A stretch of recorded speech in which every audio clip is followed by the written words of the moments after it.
Hello, guys. This is Mr. Juan Reed again, Mr. Mega Multi-Trillionaire, the proxy for the Community REIT. This is the Community REIT podcast.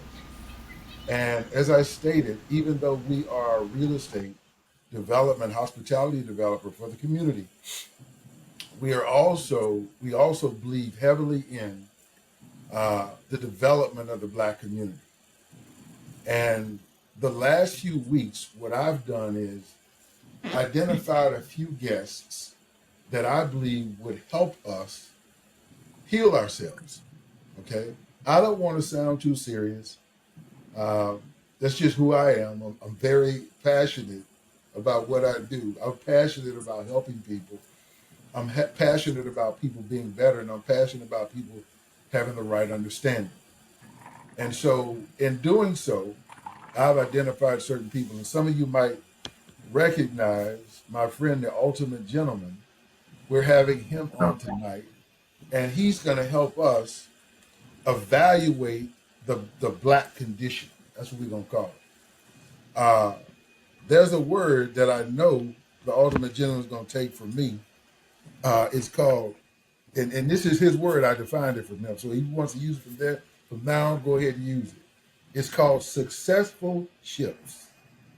So instead of relationships, we're going to call the Black community, and this is specifically for the ultimate gentleman, successful ships. I define successful ships as financially beneficial within purpose, two people working together that are seeking to be healthy. Okay? I don't believe any of us, specifically Black people, who have been born in the condition of a racist perspective that we didn't give ourselves, is completely healthy. Would you guys agree with that? I don't think none of us are completely healthy. And so we're going to define some things. We have some questions here. Well, first of all, ultimate gentleman, introduce yourself. Hello, you guys. It's my first time in on Mr. Reed's platform. We've been talking back and forth for a while now. I started off supporting him probably a year and a half, 2 years ago when I first saw him pop up on the platform, but I really wasn't creating a bunch of content during that time. So fast forward now, my name is Ken, also known as the Ultimate Gentleman, and my goal is to help men heal themselves and reconnect with their masculinity and their self-respect after divorces and breakups and things of that nature. And on the front end, I've discovered that people come to me because they have been broken up with, they heartbroken, they looking for guidance. And once we start working with one another, we really kind of get into just becoming a better person internally and externally. So on the front end, if anybody asks, you can just say, I'm a divorce coach, men's coach, breakup coach. You can say that, but I do a little bit of everything when I'm working with these guys. Yeah, he is. He's fascinating. Again, he's a bit of a shock job. When Yeah. you first listen to him, you say, okay, this is. Uh, but I guarantee I've seen this guy do some miracles with guys. Uh, but there's a reality. A man is a construct of a bunch of difficult scenarios, right? And if that man doesn't, for the lack of a better term, man up and understand that nobody's gonna feel sorry for him. There is no conclusion past him being a man, and uh, that there is the right woman for him. He just doesn't know how to identify her. I almost said define, but we can't define a woman. Uh, we can only define the person we need based on our purpose and where we walk, right? And so we're not going to just jump in it. I need someone else that I hold near and dear. One of my mentees, one of the guys that, man, when I first met this guy, we hit off immediately. I don't like to use the word chemistry, but I believe we had amazing chemistry. I believe it was the Holy Spirit. You guys know me. I'm a very spiritual guy. But the guy was just receptive, Ken. He was just sponging stuff up, man. And it came so easy to him. And for somebody that is a PhD student, very well educated, very successful young man, cybersecurity, development, land development, extremely humble. And I found the same thing with you, Ken. Two young successful men that are very humble. And I knew who I would have. Look, man, I've told Ken this a lot. I've had very popular podcast people reach out to me, and since I don't need the money, since I'm okay, I'm like, man, I don't care anything about that. But if you notice, Ken, a lot of people that were popular are falling off. Mm-hmm. And I'll tell you why. It's never our obligation or even our mindset to knock people, right? But when what you're doing isn't real, eventually it's going to fall apart. Eventually it's going to fall apart. Now, I don't have a problem with people making money. What I do have a problem with is people propagandizing bullshit that they know won't move people forward because we've been given enough of that in our community already. Okay, so I don't want this to be that.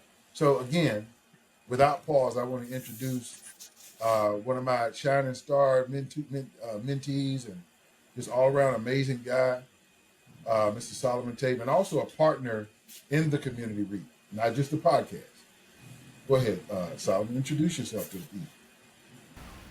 Man, Mr. Reed, I feel like you said everything already. Yep. But as Mr. Reed has said, Ken, it's a pleasure to meet you. I have today was the first time that I looked at your profile. So if you go on your TikTok, you see the first name. That's me. That's why I got I got a smile on my face because it's good content. You got to check it out for yourself. You got to check it out. But similar to you, I came across Mr. Reed on TikTok. I liked the information he was putting out, and every time I scrolled through, I was like, "Who is this guy?" I need to check him out. So I followed him, and I get on his lives, and it's good information. It's not just information for black people or people in general. It's information for us. I can take it as a man and build something and go from there. So, Mr. Reed, I promise I'm not gonna be too strategic today. Thank you. And we But want to give people a little enjoyment. They yeah, think we yeah, sticks in the mud, man. We ain't sticks in the mud. We like yeah, to have fun. That's why we got kids. One of the reasons we got kids. We're gonna have fun with kids, trust me. Yeah. But we're gonna come to some conclusions. Uh, I know you guys pray. I prayed. I want everything to do I succeed to succeed. So I'm gonna jump right in, and I'm gonna start with the last question. I told you guys this didn't have any order. Mm-hmm. So Ken, I want to ask you, ultimate gentleman. That's what I'm gonna call you, the ultimate Okay. gentleman. Can you tell me? Well, let me ask the question. What negative effects do you believe our music, media, and movies affect our relationships in the black community? That's real. That's a real good question. And when you sent those over, there's a part of me to where when I speak in terms of like just straight off my brain, straight off my mind what I'm thinking, but then also when it's you sending me those questions, I actually want to sit there and give a little bit of a deeper insight on 'em. So and I'm actually glad you started off with that one because it relieves a little bit of the thought, the deep, because that's the one that I really thought about the most. And in that particular situation, from my perspective, on one end, through my business, I target more higher affluent guys, from a business perspective. Okay. Um, so from one side of it, when you talk about the black community in specific, or our community in specific, there's a idea that a on one side of the token, a successful brother, a guy that's working, building himself up, whether it's through the corporate, whether he's a businessman, whether it's entrepreneurship or whatever route that he's taking. There is this idea that this man is going to come up, build himself up, and he's going to leave a woman behind, or he's going to leave his woman behind.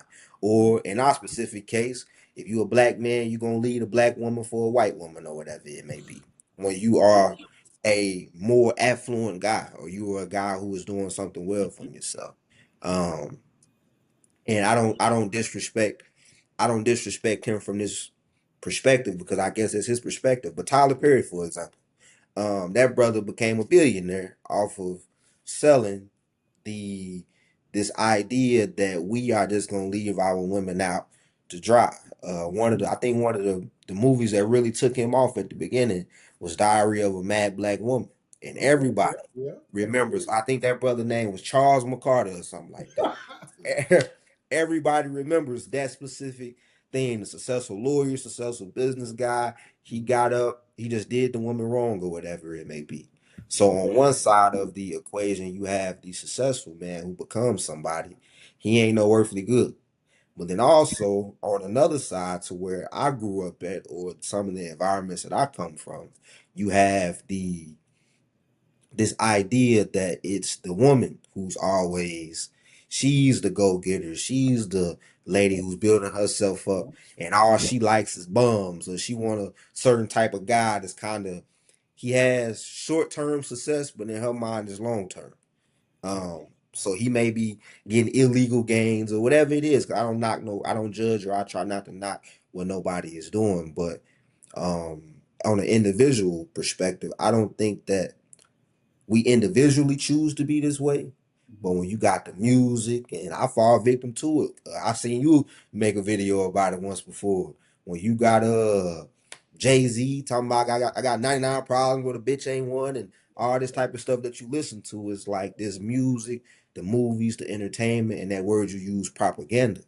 Yeah. It's kind of pushed away from it's pushed away from this idea of as a man, I need you, as a woman, you need me, Yeah. and it's kind of separated to where it's like I don't need you, you don't need me, and it's kind of pushed us further, further, and further away to where it's like it really does affect us, and it I believe that from a I guess the word would be a communal or economic perspective, it makes sense on why we are struggling as a community.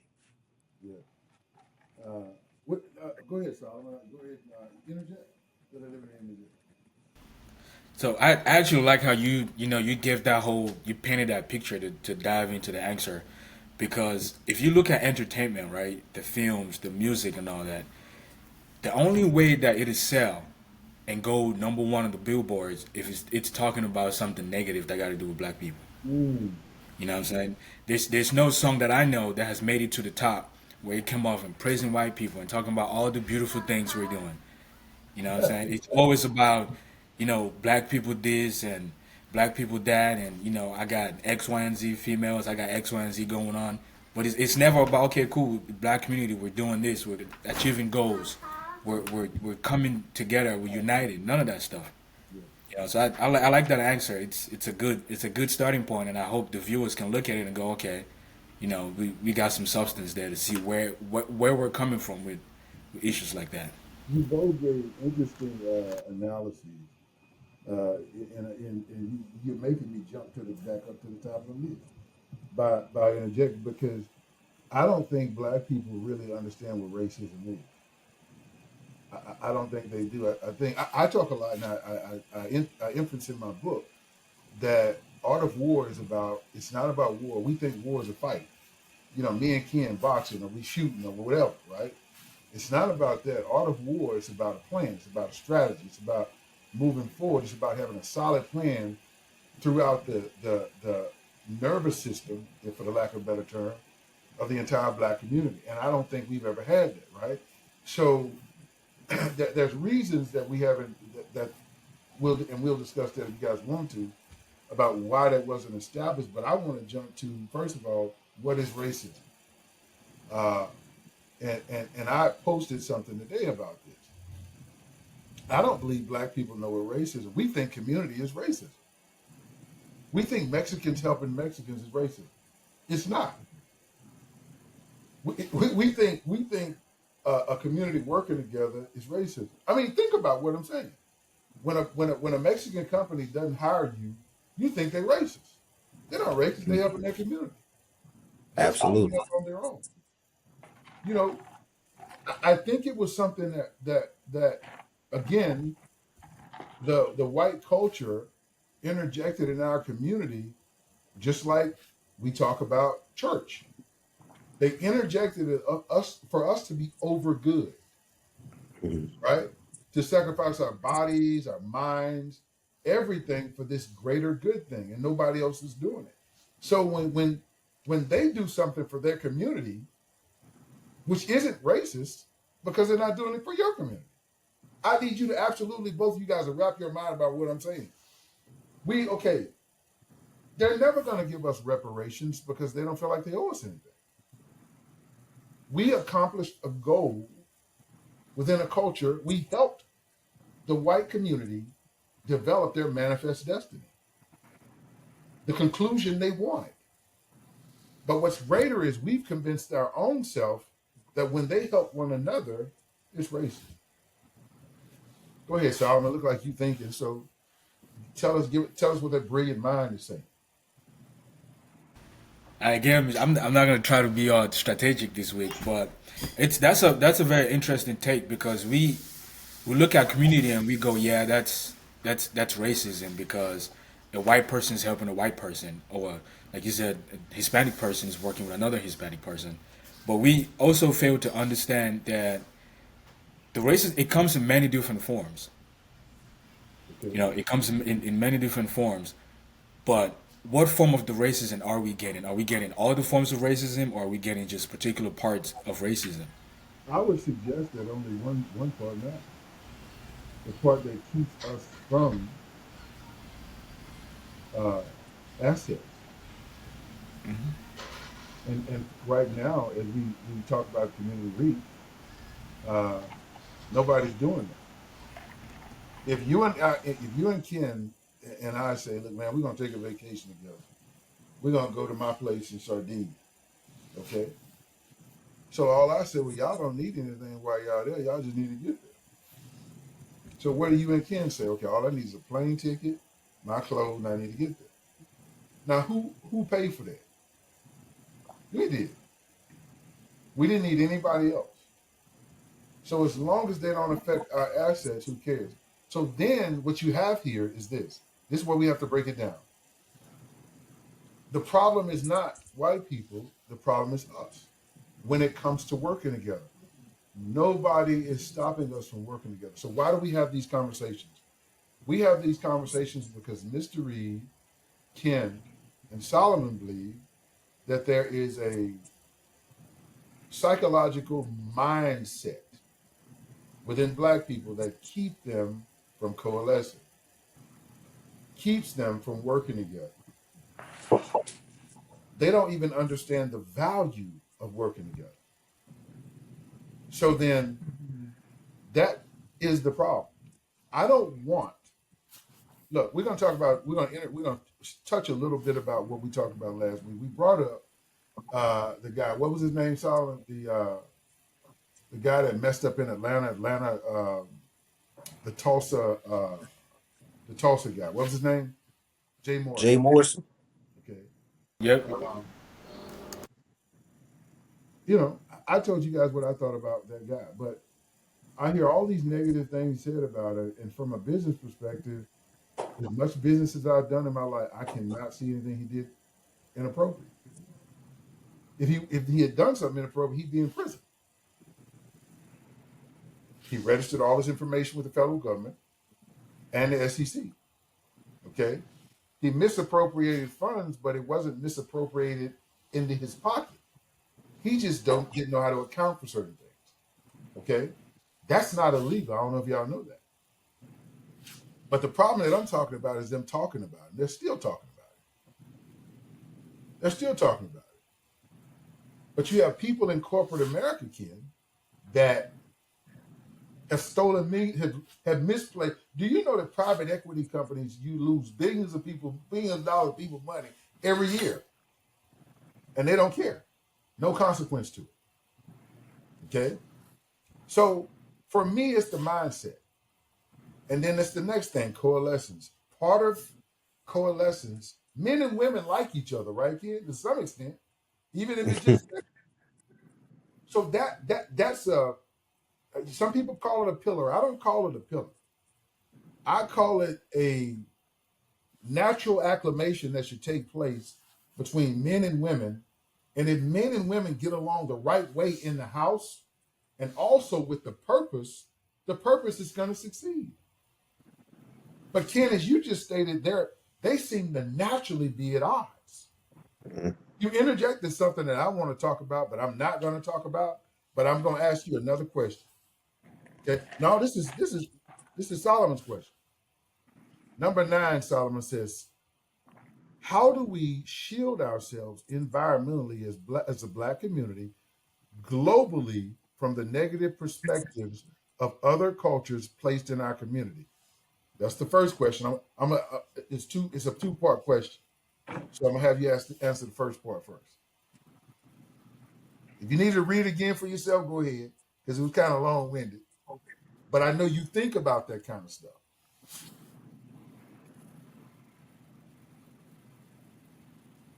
He mulling it over now, Ken. He mulling it over. Ken got the difficult question. They ain't even come. I want to hear Ken talk about women. Black women. All right, so that's a loaded question. That's a loaded question. Mhm. So I think the first thing we need to do Heavily loaded. is we need to first things first. We need to try to reclaim and control our narrative Okay. because we don't have anything. We don't own our medias. We don't own the art that I'm African. We don't own the art that we don't own the rights to the art. It's in different countries. We don't have anything to show for ourselves. We don't have any storytelling platforms. You know what I'm saying? Yeah, Apart from true. BET, Yeah.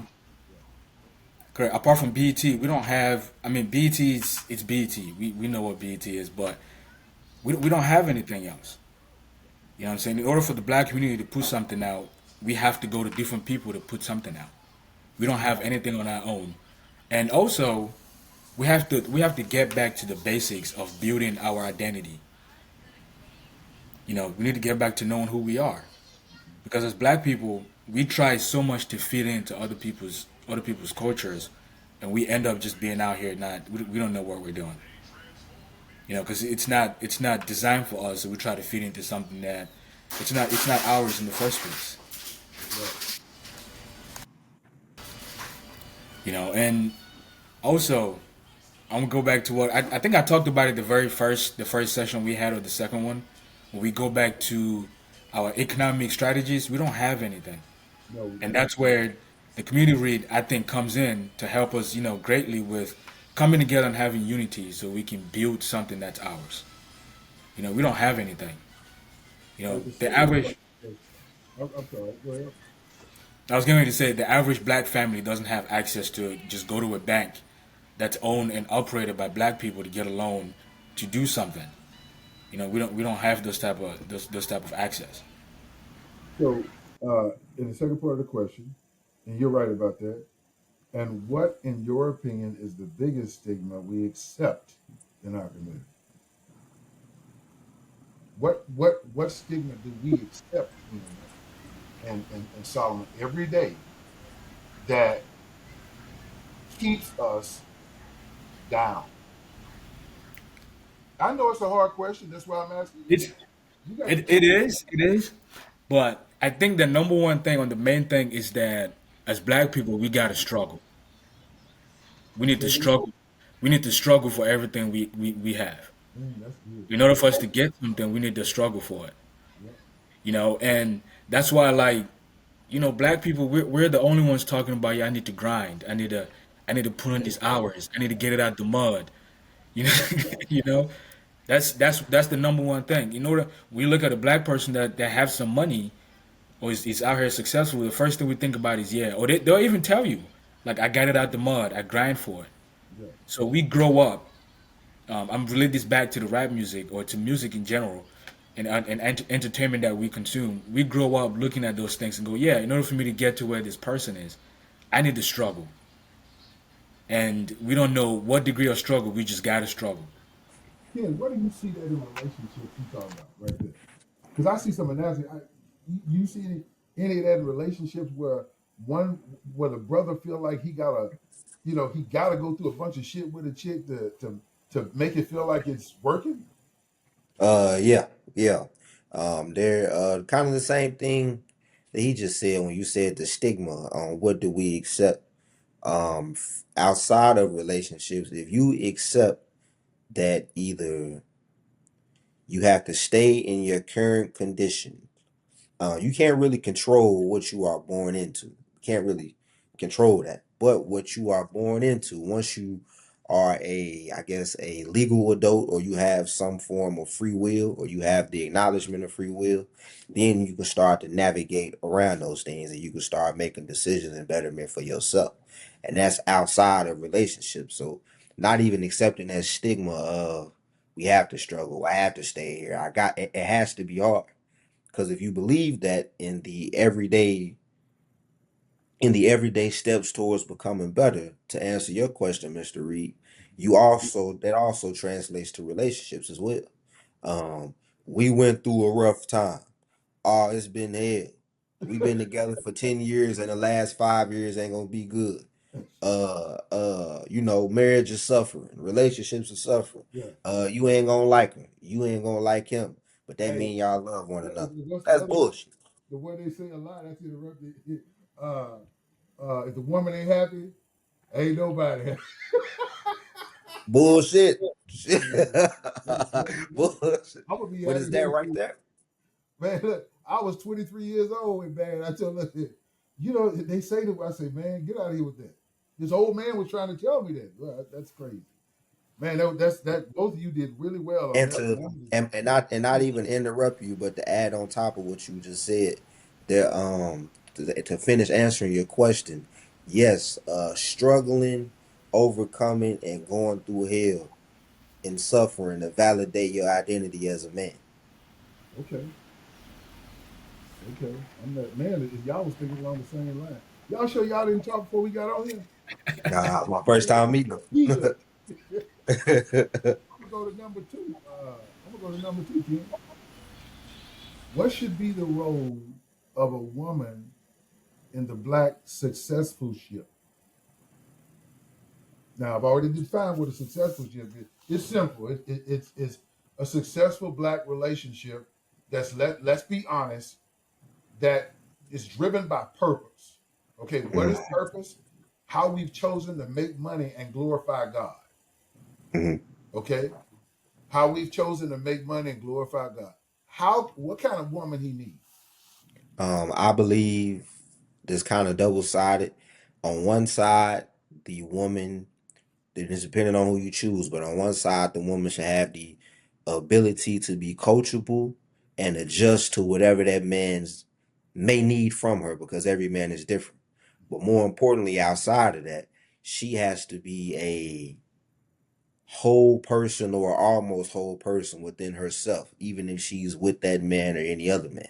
Because I don't believe that we live in a time anymore, and I don't think we lived in a time in history like that. But especially in today's time, I don't think we live in a time where men should go out there choosing a pretty dummy or a woman who ain't got no sense in her mind. So I don't want to swear, but forget her, forget the man for the moment, or forget the relationship. Who are you without that individual? Do you have the ability to Ooh, they don't like when you ask them those questions. grow, develop, financially, where you at in your life? If you a bum, you ain't got no shit going on for you. Me personally, I wouldn't recommend no man to mess with you seriously unless you have the ability to pick yourself up. Can I ask you, the ultimate gentleman, what do you call a whole woman? What would you call a whole person so that women that are listening you will know? I believe when I say a whole woman, I believe a woman who is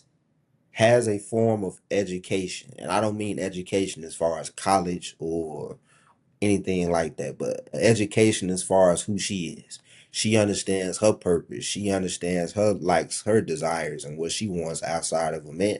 But I think more importantly, when it comes into the relationship or the marriage category, is more so: do you have the ability to separate yourself from the noise that the media, the music, social media, and whatever's being pushed towards you?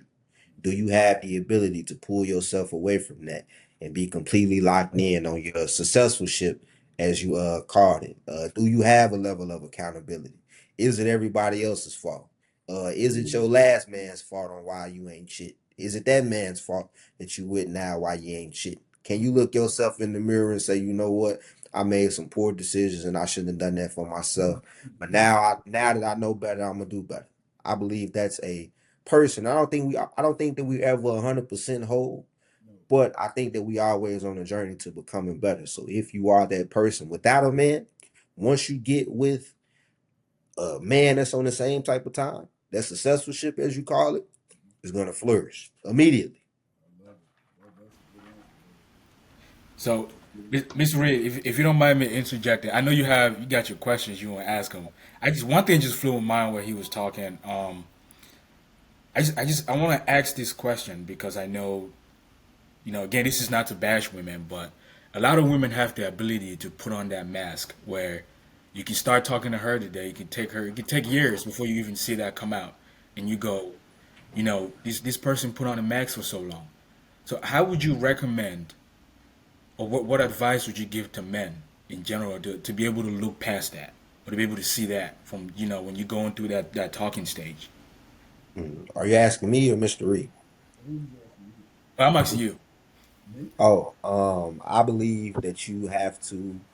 I know because I have friends from all walks of life. I know in the Islamic religion, they talk about lowering your gaze. And I believe from a biblical perspective, they may talk about that as well. In my experience, in my personal life, because I've done it before 100%, but also with the guys that I work with, if you can separate, don't misconstrue your ego and your heart.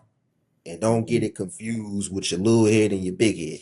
Mm. If you can separate what she do to you in the bedroom, you can be more clearly on who you are, on who you dealing with at the beginning. Because I personally believe that yes, there are women, there are people that are literally been molded to hold that mask on for an extended period of time until they get what they want. Yeah, Absolutely. I'm not, doing that is doing anything good. you know, so absolutely. Look, Absolutely. next question. I'm going to number three, and I'm going to answer this one if you guys don't mind. What percentage of importance does love place in a successful, purpose-driven relationship? So let's say successful ship. Uh, everybody got a minute to answer. I'm gonna tell you this. I posted today on or yesterday on this, and I said that love uh, is about 88th on the list of things you need in a successful relationship.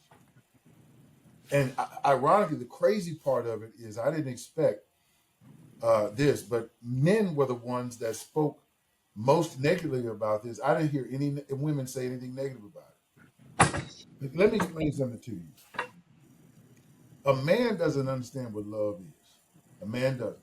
And what I mean by that, a man understands the level of love that is involved in any relationship, and his love is responsibility. Okay, his love ain't how I feel, because if I stump my toe, my mood's gonna change. Okay, but I still got to go to work, Ken. I still got to be with this same woman that I'm with. I still have to take care of her. As you just said earlier, Ken, I got to be a coach too, right? I got to direct as well. I got to cultivate, right? Sometimes I got to preach too. Whatever I got to do to continue to move us forward. Where did love help us? So they say, well, love makes you stay together. You mean that moment where the woman feels good enough to do what I need her to do? Or when I feel right enough to do what I need to do for her? No. Not in any relationship is love, again, romantic love, the most important aspect of a relationship. That's my opinion. Go ahead, Ken.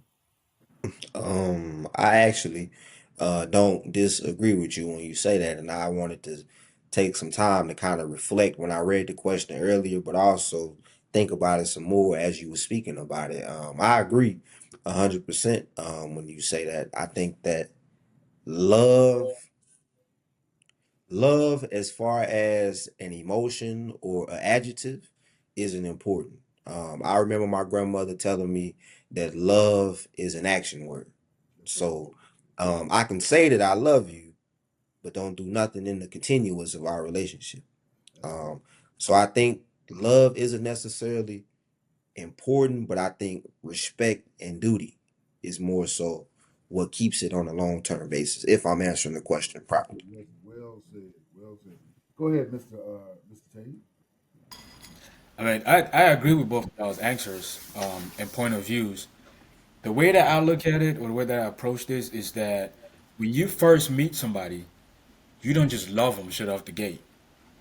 You know, there's other things that come before you get to a point where you're like, you know what? Well, it probably come from her. It's just like, oh, I love you, blah blah blah. But as men, we all know, like Mr. Reed mentioned, it comes with the responsibility. You know, we can't just love somebody. You just meet them.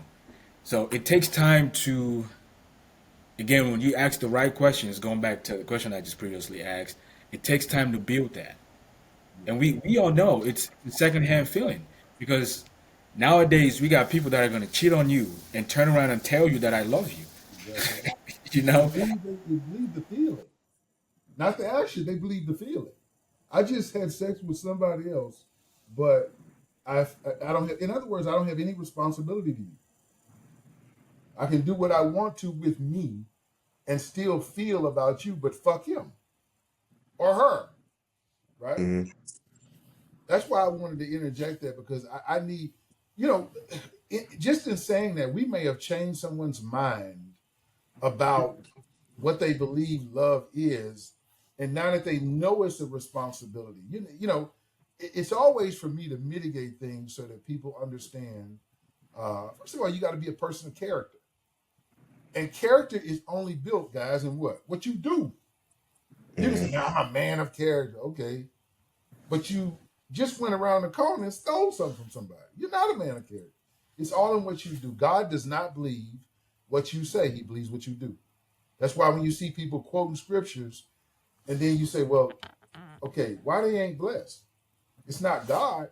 It's them not moving in the right direction when people don't see them. Right? All right. It's Ken's turns. I'm gonna go to number 4. All right.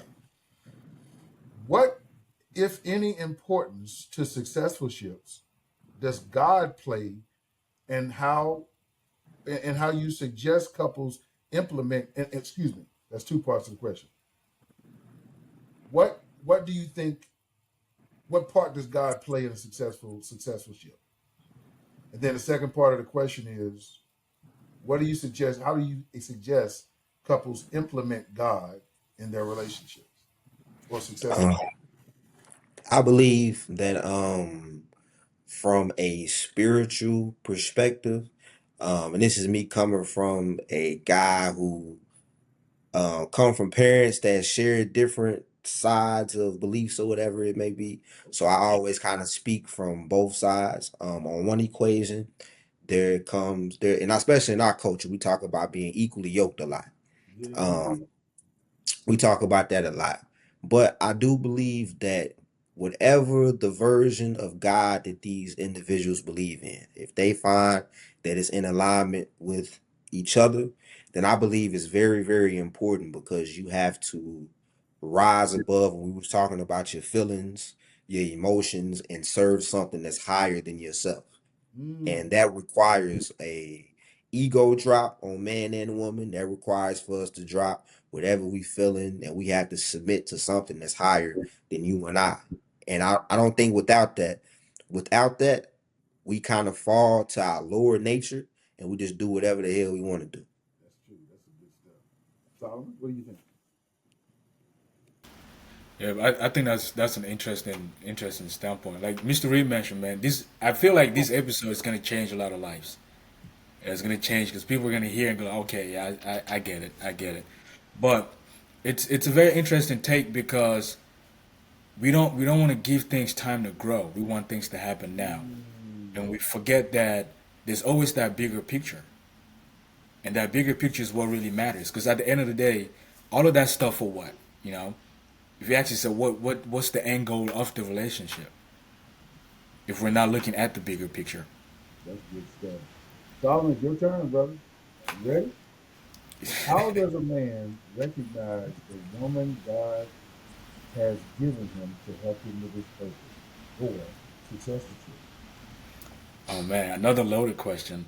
Yeah. Um, This number is one thing, huge, Jay. number one thing when I got this question, the number one thing that was in mind was peace because I'm gonna speak from a Ooh, personal experience, right? I got to a point where I confused what comfort and peace meant. You know, dealing with a woman, I got because I have that comfort with her. I'm looking at that as peace, but that's those are two different things, you know. And also, like Ken mentioned before, she got to be on her own purpose, and you know, and she's not trying to make herself to be my purpose, but she's trying to have me, you know, what I'm saying like follow what I want to follow through and go with my purpose. I can't leave what I need to do and put my attention on you. that's good, man. Woo, Lord, that's good. Yeah, Yeah, you so really, yeah, you really thought about that one. That was good, bro. I That's had to. good. That one's personal to me. That one's personal to me. You know. All Yep. right, kid. Number six. What are the three attributes a man should have in order to protect himself from involvement with a woman unavailable to his successfulship? Self-respect, number one, Okay. self-love, and then self-awareness. You have to be very, very aware who you give your time to. And I think, and this is something that I tell my guys specifically. I think because men, we have the ability or we have a nature of conquering in a way. I think that we believe that we can just stick our thing inside of a woman and just be Mhm. a-okay. I try to get a man to the point to where once you respect yourself and love yourself enough to know that I should not be with this woman seriously. But then also on another level, don't even entertain her. Don't even give her none of your energy. Don't even lay down with her. That's right. So and that's kind of the and it's kind of crazy you asked that question and then what you asked earlier when you was talking about the mask in a way. If a man can not get caught up with thinking with his little head instead of his big one, you can avoid a lot of trouble. We don't So need to number hear one, all you that. got to respect yourself. Oh, that and he was just Hold getting ready on, to go I'll right make sure in. my internet is right. That might be me. Lord, fix that. Oh You got to Fix that. respect yourself. Hold on All right, one we're second. gonna I think move that's on me. till he get back together. We're gonna move on to the question number seven, and that's for you. No, nine. Oh, no, you answered that. Oh, I'm gonna go to question seven. there we All go. right. I think I lost you for a What moment. environmental I think I'm back influences now. in the black community do There we we? go. I lost you. I Right. lost you for a second. Okay. Well, Ken is back, so we're gonna let him finish his because he was getting Yeah. good. Go ahead, kid. I lost you for a second. What I was saying, number one, just has a level of self respect for yourself. Number two, have some self love. What's your morals? What's your boundaries? Where are you going within your life? And then just be very hyper aware of yourself, monitoring your thoughts, how you feel around a person. Because how you feel, you may feel good for the moment, but that don't mean that's a person that you need to pursue long term. Ooh. Mm. Yeah, that chemistry will fool you, Mm, specifically when you're young. I'm telling you, that chemistry will mm. make y'all meant to be married. This is my Yeah. wife. Look at him. Solomon laughing, but he know I'm telling the truth. I'm sitting here thinking about it. And Mister, I'm gonna interject with another question if that's okay by you. So, ultimate gentleman, right? I want you to expound a little bit on this, Okay. because I feel like we have this mindset where if you're dealing with a woman and she's entertaining and talking to other men, we have this mindset where we go as far or as long as I'm getting mine, I don't care about how many other men she's talking I to. didn't think that way, but So okay, yeah. so what are, if you don't mind just touching on that, what are some implications that come out of dealing with a woman that's entertaining multiple men? Low self-esteem. Right? Go ahead. Go ahead. I got in trouble. I got in a little bit of trouble because I went on a podcast recently and I said this. And I don't, now that I know a little bit more now, I'm not saying this out of a negative intent, but I don't believe that a woman can serve two masters. Um, Mm. so when you talk about the negative implications, at the beginning stages, let's just say at the beginning of the stages, you don't know her, she doesn't know you, you can allow some grace. It just depends on what you want to do in your life. But as time goes on, if you say go left or you going left, but then there's other people or there's other men in her ear that's telling her that the right going right may be better or going this way may be better. How can you be on one accord? And then you're not even fighting. You think that you arguing with her thoughts, her opinions, and her mindset. Look, bruh, don't You make me say clashing with other people. bruh, Yeah, you having sex with other men. Other yeah, men Yep. approaching Yep. you. yeah. Man, let me shut up because he asked you, Ken, but go ahead. He's my Yeah, mentor, so I can talk to him anytime. I mean, and that's what many it times. was. But anyway, And that's what it was, So it's like to kind of finish up on what you asked me, when you kind of the negative implications. You will fool yourself because you don't know. You think that you're talking to her, and in the physical moment, you are talking to her, but you're talking to the opinions, the thoughts, the energy, and the mindset of these other men that she may be dealing with. So this is why to kind of answer what you said more directly when you said we feel as though as men because we getting ours, which I would assume could be money, food, pussy, or whatever you want to call it. We think that there is no negative effects on us when that's not necessarily true. I don't want any woman any other man got. I don't want any. I'm talking about any of them. A Yep. conversation, Yep. pussy, nothing. Uh, I had to say that because man, that is very important in my life. No, man, I'm not talking right because Frank. First, I'm gonna be frank with you. I don't think any other man better than me. Do you understand what I'm saying? You know, I don't point out men's flaws. Mhm, You know, one of the things that you guys have heard from me over the years, if you've been listening to me from some years or even a year, you heard me say I don't believe in gossiping. mhm, If a man is standing in front of me, Solomon, and he gossiping, I'm leaving. I'm not even gonna say, look, man, excuse me. I'm just gonna leave. When when mhm, when when and I want to get a side note, but when what is his name? Kevin Samuels, the guy that died. When people say, well, Mr. Reed, he a lot like you in real life, right? I would say, dude, that dude's nothing like me. He's like, what do you mean? I said, that dude was in the choir. And I said, look, I was in the choir. But he said, well, Juan, what does that mean? I said, there's dudes in the choir and there's dudes that in the choir. And you know what I'm talking about, Ken. Solomon mhm, might, I don't know if Solomon was a choir, but we probably was. So look, mhm, I'm ready to get out here and go play football. The only reason I'm in the choir, my mama thinks she's making me be in the choir. I'm in the choir because I'm trying to get some of these women. And, mhm, and a dude in the choir don't get women like a dude that's just in the choir to get women. The mhm, dude that's in the choir, girl, what'd he say? Girl, you Yep. know, don't talk like that. Nick, if there's a dude right down the street and he say, well, I say, look, man, I heard you talking crazy about me.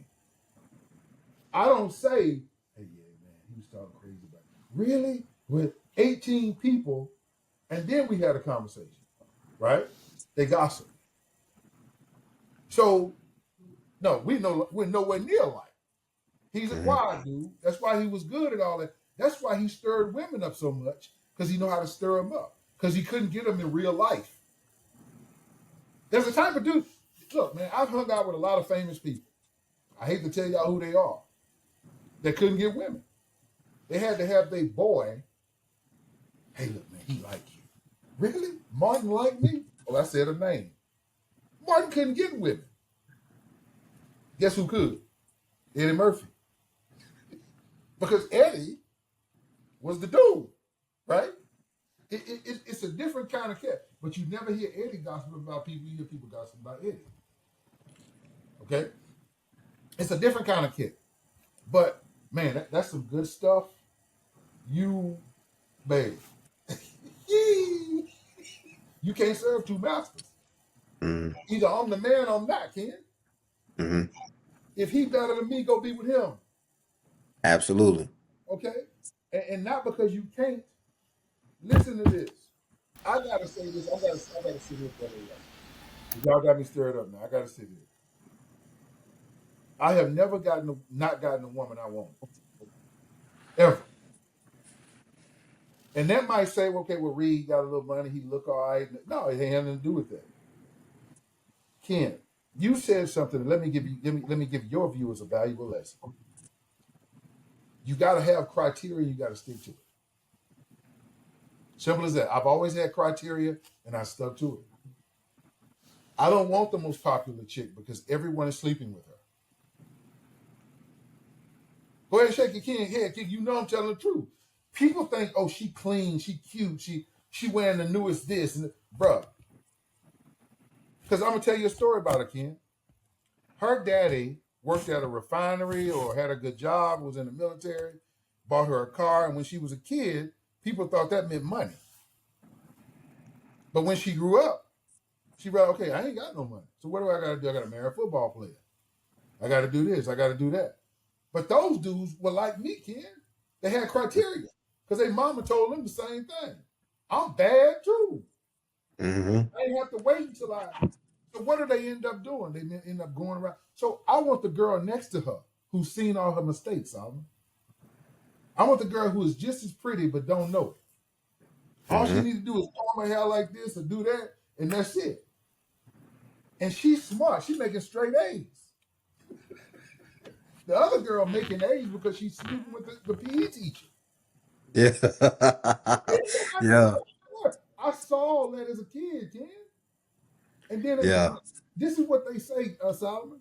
How did one get her? I got her because she what I wanted. Mhm. Yep. I've Yep. been waiting for her. But Ken, this is what they won't do too. They won't all let all the popular guys pass by. Mhm. Let me say this, Ken. Listen, because you know I'm dropping a lot of metaphors. Here's the thing right here. I remember there's a guy in high school named Todd Burks. I was in the ninth grade and I ran a fofo, right? So we sitting in class. I don't know what he was doing in a class with a bunch of freshmen. But anyway, he was in our class. He was an all-state cornerback. And all the girls liked him and everything. And we came to class and one of the students said, you know, Juan ran a 4.4. I mean, Juan, the fastest guy in school. This dude started laughing. He came back in class the next day. This is what he said, kid. He said, yeah, I talked to coach, man. I talked to coach. Why? He said, you ran a 4.4. I said, man, why would you think you faster than me? You white. Yeah.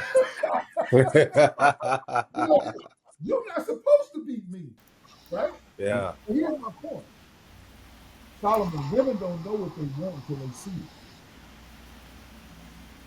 Now I hear men talk on live and stuff now, Ken, I have to be quiet because I'm like, man, go get the motherfucking woman you want. Fuck this dude. Yeah. Are you serious? I hear dudes, I'm 5'9" tall.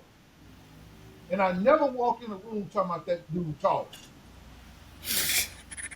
These Yeah. dudes talking about measuring and they don't give a damn about that dude. Why are you Yeah. even looking at him? Yeah. Oh man, this dude dress. I go to church, Ken. Oh, the pastor couldn't wear what I have on in a million years. Oh, he bought that from. I said, you ain't. I'm not even gonna tell you where I bought my stuff from because you couldn't pronounce it. My point saying all of this, I like me. Mhm. And Ken, you tell me if I'm wrong because this is what you do for a living. Most brothers don't like themselves. And if you're Absolutely. dealing with women that break your self-esteem because they fucked up, that's their fault. That ain't your woman. So when I hear you talking, I love when I hear you talking, you be yelling at them. Because all you trying to tell them is, man, you. Absolutely. This woman don't Absolutely. make you. Y'all make each other, but only if she choose you. Absolutely. I What always do like you to say do she for an additive. Go ahead. Nah, I was just piggybacking off of you saying. I was already saying that you was that guy or you was you before you met her. And even in the unfortunate events that she's no longer there, you still are that guy. That's exactly right. Just not with her. Absolutely. Man, I hated to go off on my thing, but Ken, you was doing something good, man. I started to freeze, bro. I'm like Yeah. listening in my head. So, all right, I Sit down, think we Cal. got two more questions. All right. Number 8, ultimate gentleman. Fortunately, we back to you, brother. How would you define a valuable woman to make a good, successful ship?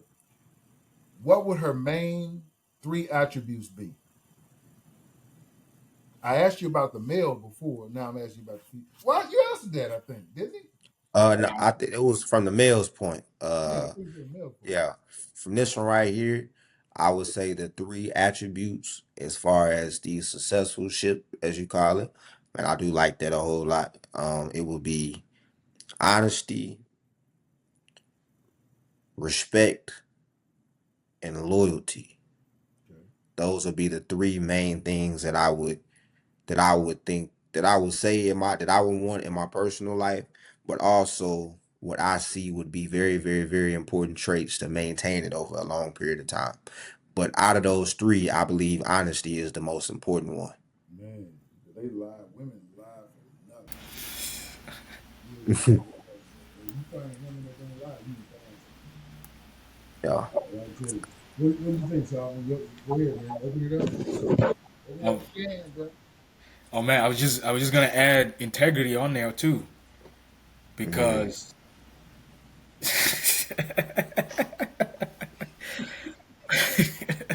Character. Well, I want yeah, to piggyback on character. Mr. Yeah. Reed said character. I really wish I could Man. just sum all those 3 of them up into character. Ooh, they gotta have character, bro. But let me stop saying they, because all women aren't like this. But many women believe that character is something to laugh at. And I'll suggest this. Maybe I'm the old man in the group, but I'll suggest this. Okay, a person without character can't tolerate anything. Because what is character? Character is standing in the storm. And all of us on here, I don't care what we have, don't have, what level of success we exist in, we have to stand in shit. There are things that we have to face, and we can't just throw our hands up and say, "Hey, I quit."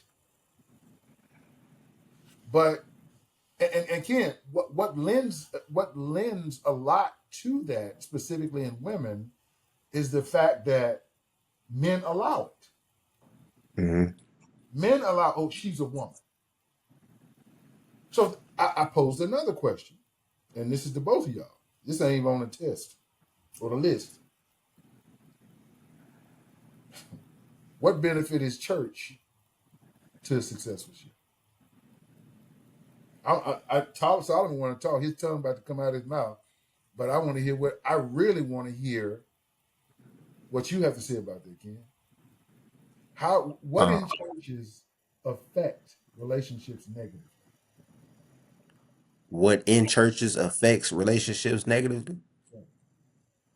Okay, so question one, when you asked it originally, I don't believe that the successorship needs a church in particular, or not the traditional way of churching. Um, but but past that, when you say what does it affect negatively, um, I if you use a and I use this a little bit differently because I've watched a bunch of your content talking about this before. Um, but most people, when you talk about church, most people use the Bible as a blueprint on kind of how they will maneuver through whatever.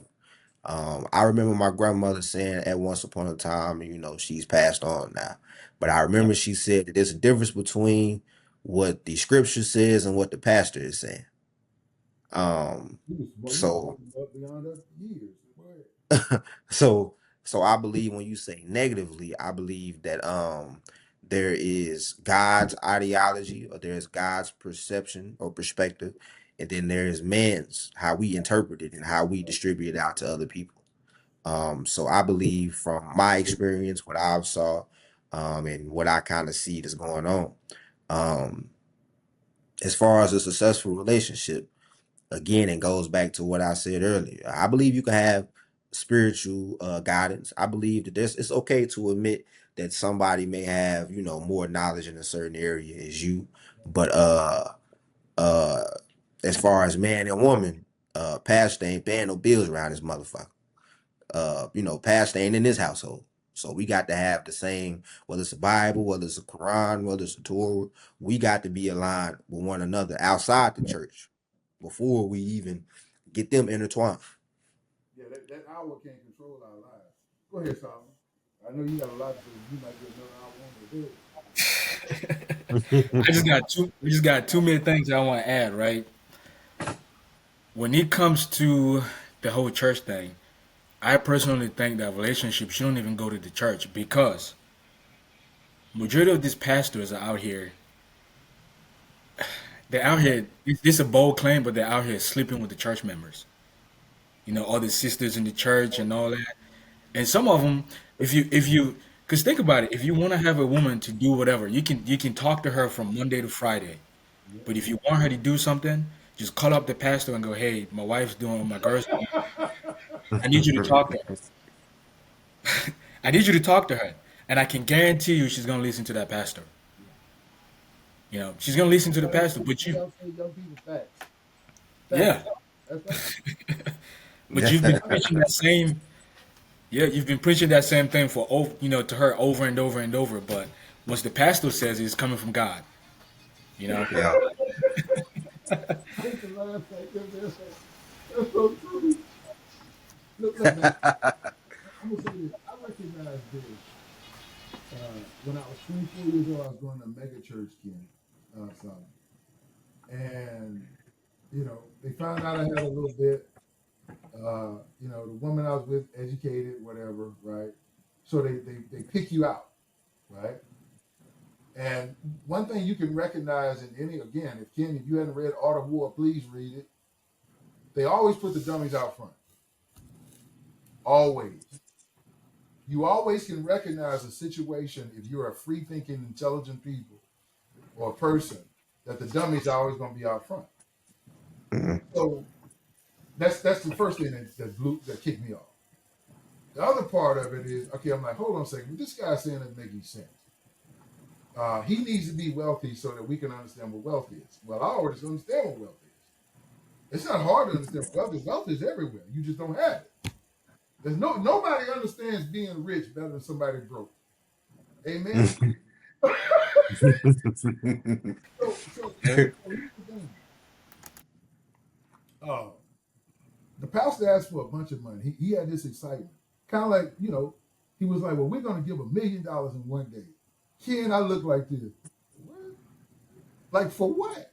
We need to build this. We need to build. I'm like, nobody's coming to this church anyway. You got a couple of thousand people here. You keep saying we got 25,000. Wait, but here's the point. Um,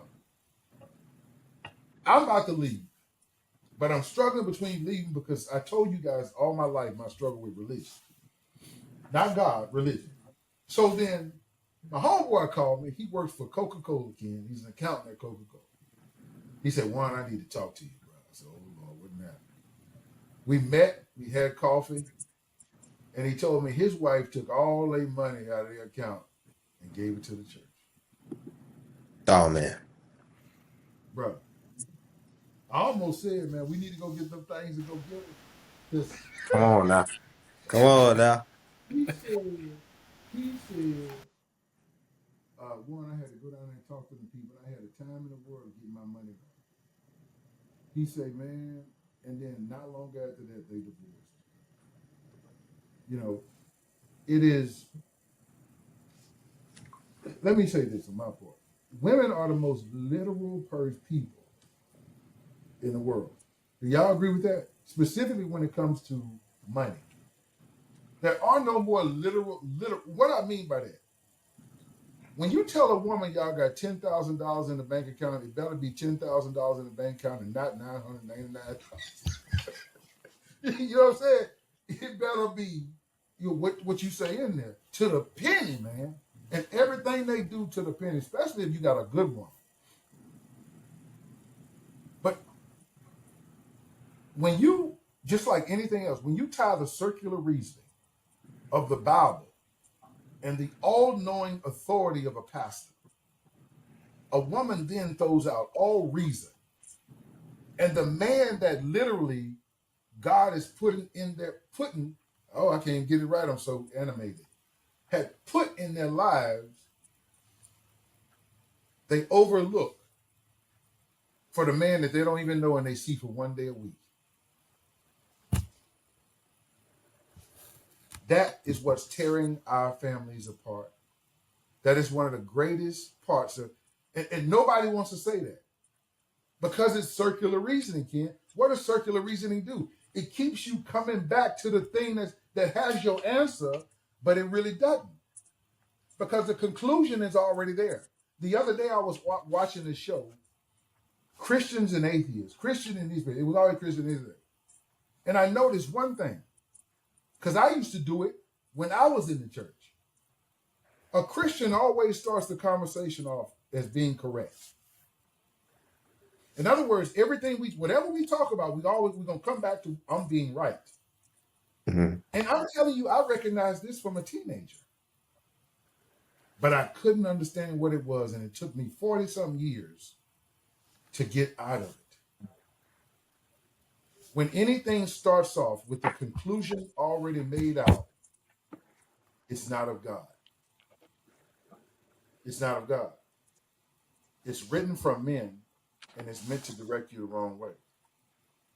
And we are the only group in the world that are stuck in this biblical, Christian, religious, circular reasoning that continues to bring us back to what we think is the absolution when there's nothing factual about it.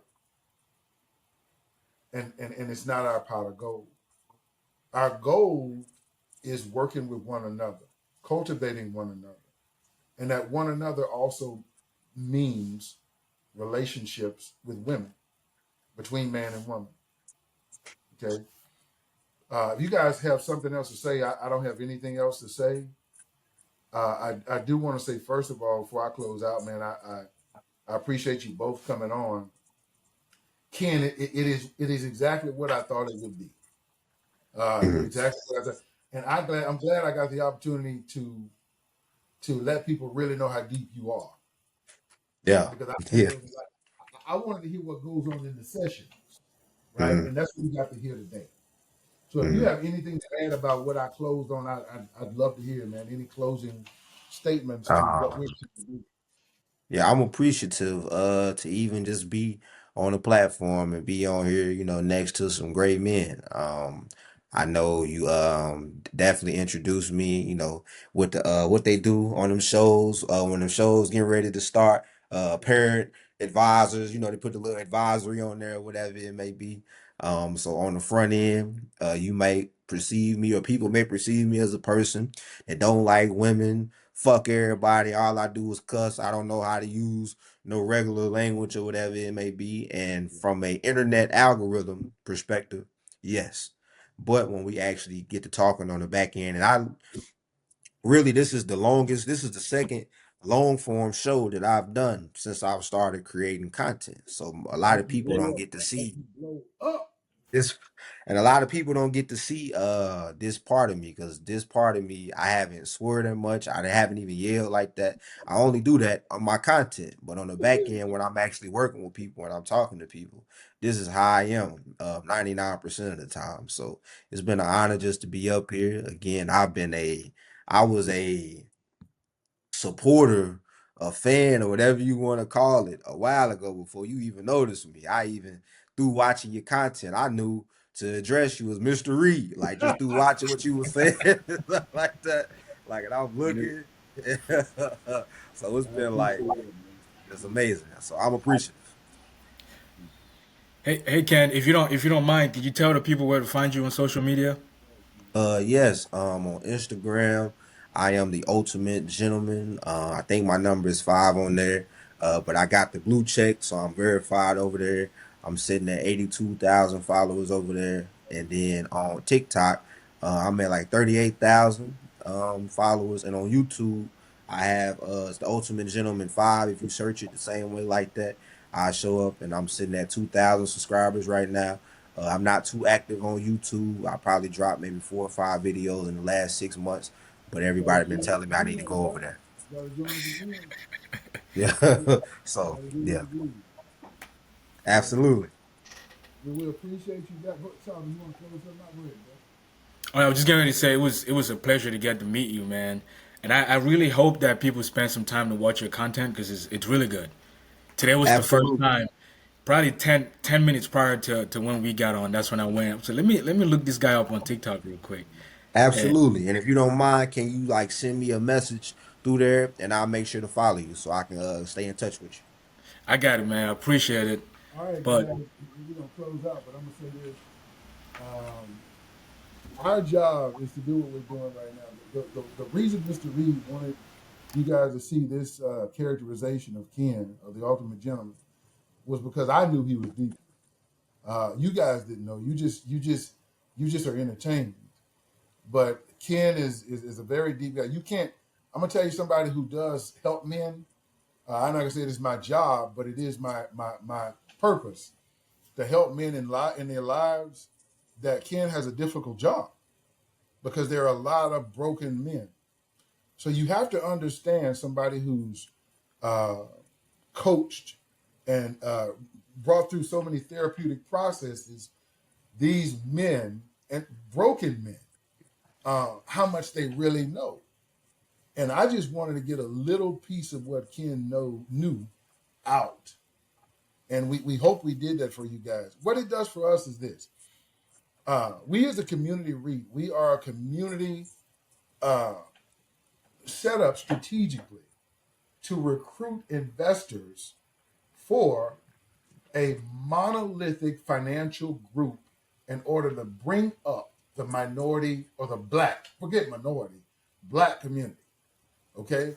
In order to do that, you guys have to know who me, Solomon, people like Ken are, and also introducing you to people we know and how we think will tell you who we are. Now, I don't know if you guys know this, but in the real world, that's how it works. If I don't know you, I'm not going to work with you.